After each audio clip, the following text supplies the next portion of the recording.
Hello, I'm Alfie66 and today's video is going to be a bit of a shocker. No, I'm not going to tell you that my dad's Elvis Presley. No, today I'm going to take a look at every Premier League club and pick out one player who you completely forgot was still at your club. Be them still in your squad or out on loan. Anything counts. Right, let's go. Arsenal, Reiss Nelson. Remember Reiss Nelson? That fella who, after coming through the Arsenal Academy, was tipped for big things. Arsenal fans were hyping him up to the extreme. This guy's going to be the next Henry. Absolutely not. Look, he's still only 25, but let's be honest, does he have a future at Arsenal? Since his debut in 2017, he's been loaned to Hoffenheim, Feyenoord, Fulham and now Brentford. Reiss Nelson and Thierry Henry. Big difference there. Same thing with Susan Boyle and a supermodel. Aston Villa, Louis Barry. Another academy-going player that was meant to be incredible. Louis Barry even spent the 1920 season at La Masia with Barcelona's youth setup. What? This 16-year-old Brummy boy had just joined La Masia from West Brom. Surely he had to be fantastic to make his way there. Well, he only lasted a year before heading back to England for boyhood favourite club Aston Villa, where he is still a player. Well, sort of. He made his debut in 2021 and has been loaned out 7 times since.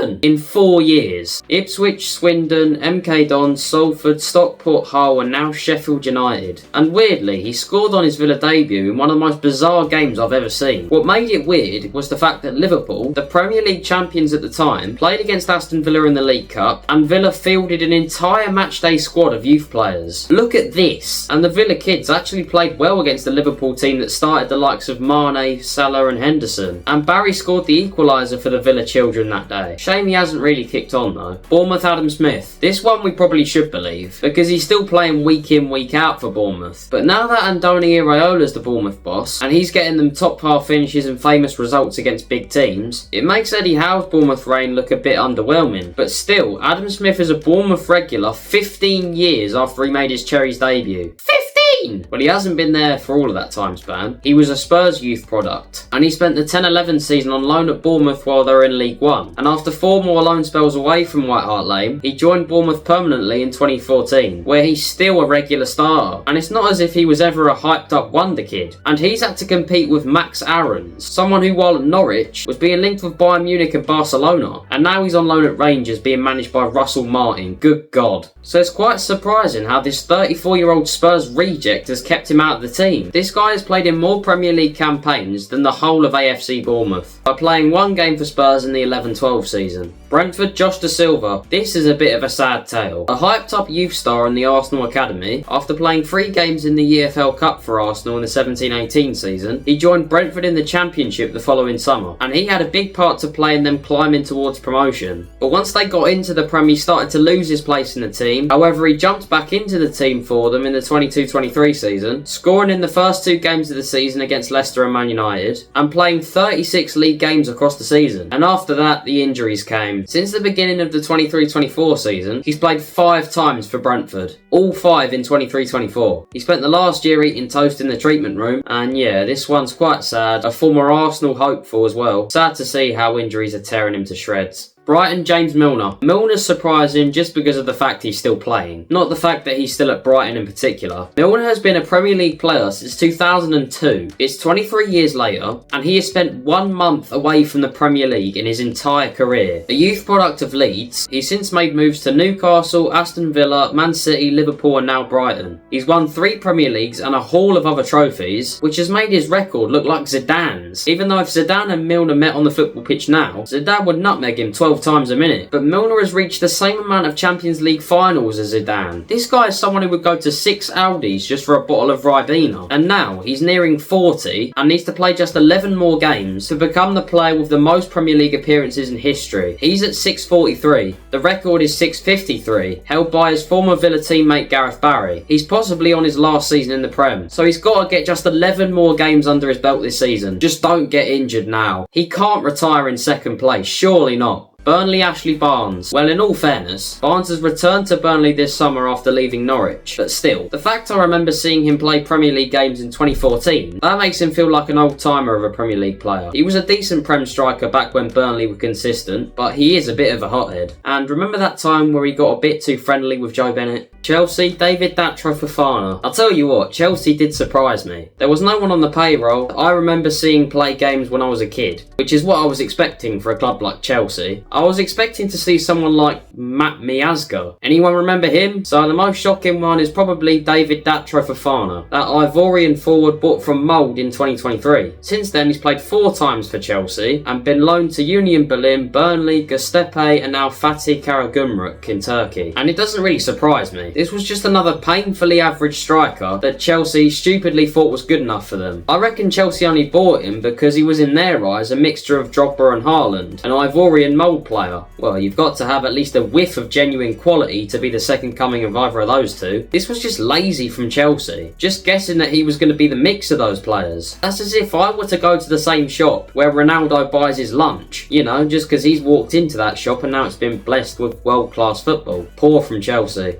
Crystal Palace, Jesurun Rak-Sakyi. If only Joel Ward was still at Crystal Palace, this would have been so much easier. But instead, let's pick Jesurun Rak-Sakyi. Rak-Sakyi has been with Palace since 2019 after he left Chelsea's academy and has played 10 times in 4 years. It feels like every year that Rak-Sakyi's a promising youth talent that will go on to have a stellar career while he's 22 and running out of time to establish himself somewhere. He's had decent loan spells at Charlton and Sheffield United and he's now on loan in Turkey with Saykur Rizespor. But is he really Premier League level? Probably not. Everton, Seamus Coleman. Absolutely. As everyone should. I believe this one because he's still getting regular football. But this is insanity. Coleman has had interest from bigger clubs like Man United and Bayern Munich. He isn't like Adam Smith, who's never had a big club eye him up ever. But still, Coleman has stuck around at Everton. He joined Everton in 2009. When he was making his Everton debut, the UK #1 song was Lady Gaga Poker Face. Me, that song is annoying. The 6th Harry Potter film was 2 months old. Birmingham and Wigan were still in the Premier League. Gordon Brown was still Prime Minister. Lionel Messi had scored just over 80 career goals. The 3rd season of The Inbetweeners had yet to be released. Lamine Yamal was 2 years old. Max Dowman wasn't even born yet. And the funniest one, Man United were Premier League champions. My reality has literally been, the sun shines, the sky is blue, Coleman plays for Everton. I physically cannot imagine him in another team's shirt. If he decides to end his Everton contract tomorrow and move to another club, it would hurt my brain. Are we sure he hasn't been held captive for ages? Still, I don't know how he's still there, but fair play. Fulham, Tom Kearney. Has this guy ever had big clubs eyeing him up, ever? Well, Tom Kearney's now into his 11th season at Fulham. He's been promoted 3 times and has pretty much always been a regular starter. How he hasn't been replaced by some hyped up wonder kid, that's quite confusing to me. It's like if I were to have every PlayStation console since the PS3, and yet the PS3 is still the one I use the most. Of course, my older brother would kill me if I went anywhere near his PS5. Wait a minute,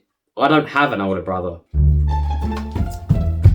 Leeds and Liverpool. This one shocks me purely because he didn't leave Leeds this summer, which I thought he would. But this one's quite sad. When Leeds were promoted into the Prem in 2020, I remember watching Liverpool play and thinking that he was a future Hugo Lloris, the next world-class goalie to come out of the Prem. He was only 20 and starting for them every week as they finished 9th. While at Leeds, he was getting linked with the likes of Man United, Chelsea and PSG. But after relegation in 2023, his form fell off a cliff. He was one of those players that was Premier League level, but somehow wasn't also Championship level, and having previously been linked with Chelsea and Man United, now Lorient and Como, basically the Italian Wrexham, signing footballers that you've all heard of but had no clue were still playing. I'm devastated for him. This guy was surely on track to be the next Lloris, but now he's 3rd choice Leeds keeper and isn't deemed to be a better goalie than Carl Darlow, someone whose last Premier League clean sheet was back in January 2021. Liverpool, Rhys Williams. This one does make me feel a little sad. When Virgil van Dijk had his legs shattered by Jordan Pickford, 2 of Liverpool's homegrown defenders were thrown into games across the season. Nat Phillips and Rhys Williams. It was mainly Nat Phillips getting more minutes, but Williams was in most of the matchday squads that year. He played 9 games in the league, including 90 minutes against both Spurs and Man United, and he looked pretty good for someone who the year before was playing 6th tier football. Even then I was tipping him to become an international centre-back. The problem with that now is that I'm an England international. Instead, he has 8 caps for England at youth level and hasn't played for the England youth team since 2020. He does have Jamaican roots, so I can see him when he's finally fed up of trying to chase the England dream. He'll switch allegiances and play alongside Mason Holgate in the Jamaican defence. But at Liverpool, he hasn't played since a win over Crystal Palace on the final day of the 2021 season. Since then, he's been loaned to Swansea, Blackpool, Aberdeen, Port Vale and Morecambe. Another loan is surely coming in January. But still, at 24, he's on Liverpool's books. Of course that happens. As soon as I say he'll become world class, he turns into a lower league pancake.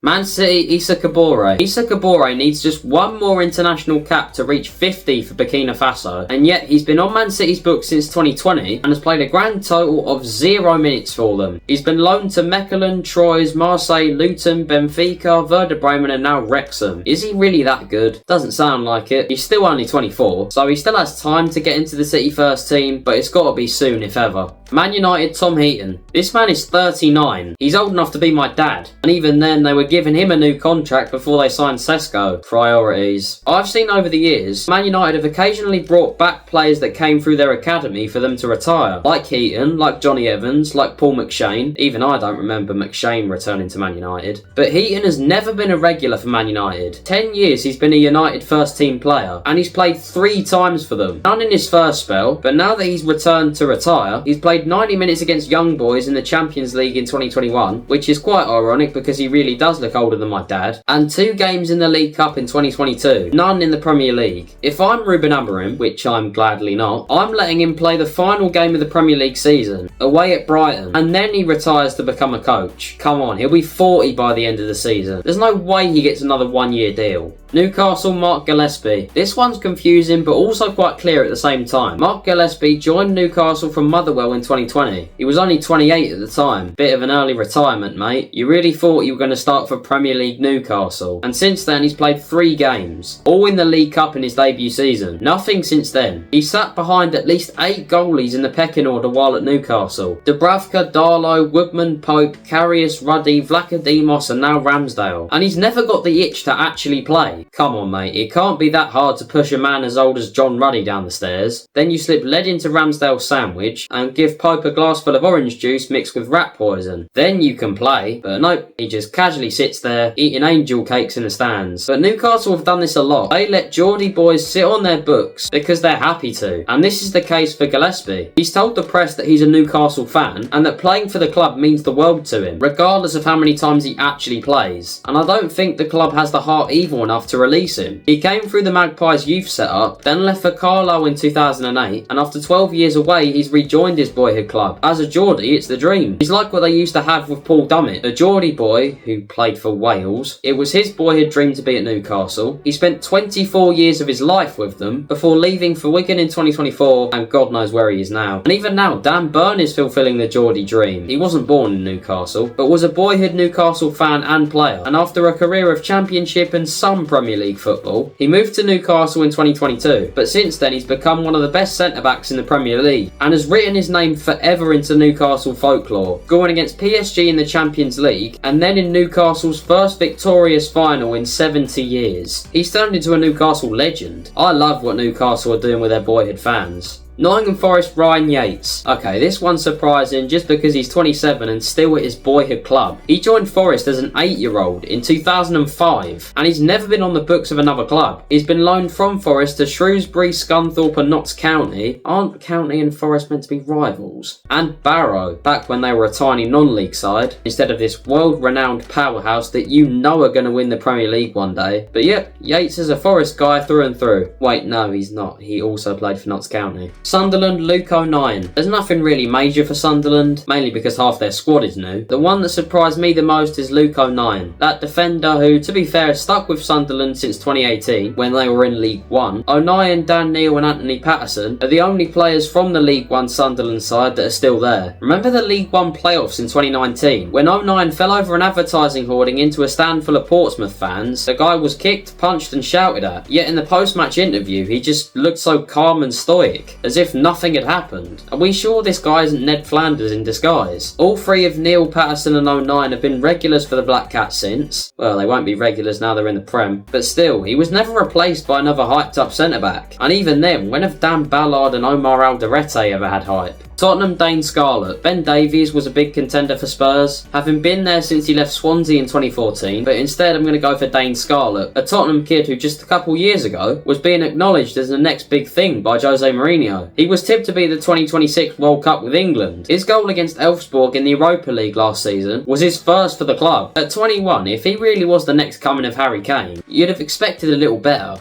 Having made his debut in 2020, since 2022 he's been loaned out to Portsmouth, Ipswich and Oxford, Brentford, and has been poor at all three. So my guess is that he won't go on to have the career he was tipped to. West Ham, Maxwell Cornet. Aaron Creswell and Mikel Antonio would have been great contenders for this. But no, they both had to be annoying and leave this summer. So instead, let's go for Maxwell Cornet, someone who has been about as much use to West Ham as a scooter made of cheese. He signed for the Hammers in 2022, having scored 9 goals in just half a season for a relegated Burnley. And oh my god, he played 37 times and scored 1 goal in 2 years. Last season he went on loan to Southampton where he flopped. When you're struggling to get games for the second worst Premier League side of all time, that's pretty embarrassing. He spent the second half of the season on loan at Genoa in Serie A and played just 7 times as a result of an injury, and he's now back on loan at Genoa. If he ever gets games for West Ham again, I might just stop believing that West Ham are run by humans. Wolves, Kiana Hueva, well, he's somehow still at Wolves, and Vitor Pereira stupidly put him in the starting 11 for the opening day game against Man City, having to defend against Bernardo Silva and Jeremy Doku. It's like trying to stop an asteroid hitting the earth when all you have is a slingshot. He'll probably not get much more game time this season, now that they've brought in Jackson Chachua, and yeah, Hueva's not very good, is he? So that's the end of the video. Was that a shocker? Did that feel like opening your cupboard and finding Mike Wazowski? If you enjoyed the video, don't forget to like, subscribe so you don't miss a thing, and I will see you in the next video.